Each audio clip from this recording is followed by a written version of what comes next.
Jeffrey has started leveling up. He has started making money off social media and some of his little skills that he learned online. Everyone needs Jeffrey's help, including people who did him dirty, but Jeffrey is hesitant to help them. Are you going to repay evil with evil, Jeffrey? Are you going to let the little things that he did to you many years ago hinder the prosperity that comes from helping people? Let's see what Jeffrey will do.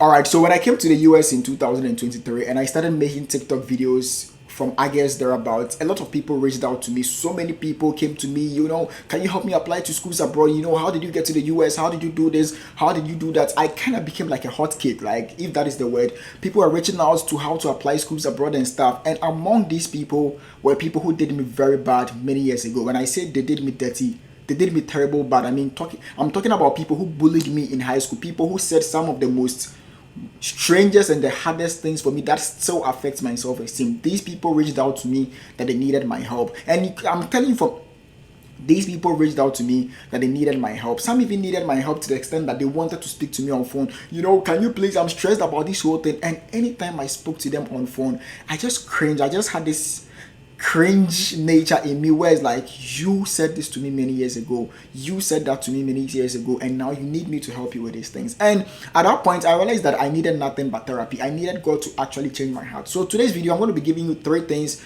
to actually do when people who did you dirty many years ago, you can actually forgive them. So the first thing that I actually did is,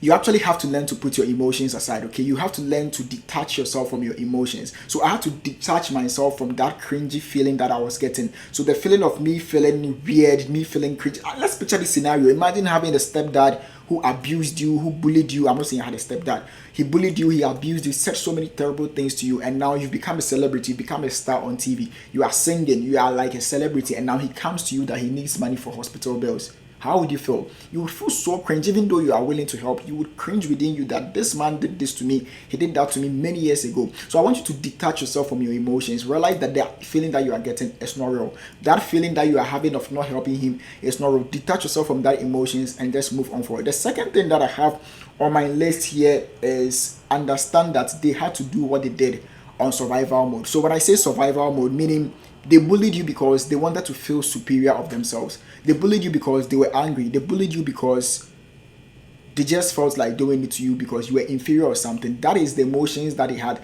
That is what they did in survival mode. Besides, people change. People learn from their mistakes. When Joseph was being sold by his siblings in the pit, it was a very painful experience for him. But then what did he do? He helped them. He had them in their hand. He could literally starve them to death. But what did he do? He actually helped them. So understand that they did what they could do in survival mode. They sold Joseph because they had to sell him to cover the shine that he had. So what they did in survival mode is none of your business. You have to put the emotions aside.